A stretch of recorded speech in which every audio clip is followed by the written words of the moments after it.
حاجة لازم تعملها لو أنت مسافر، وبالذات لو فيلتك أو شقتك موجودة في مكان زي التجمع، زي زايد، أي مكان ممكن يبقى مطرة فيه كتير ومفيش شوارع متقاربة من بعضها.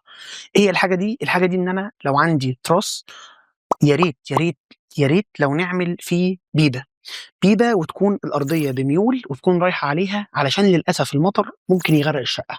تعال نشوف هنا عملنا إيه. هنا طبعا خدنا البيبة في الكورنر دي، وطبعا ميلنا كل الأرضية. طبعا نأسف بقى إن هنا طبعا إحنا يعتبر شطبنا، والصنايعية يعتبر حتى كل حاجاتهم هنا زي ما إحنا شفنا كده بالظبط.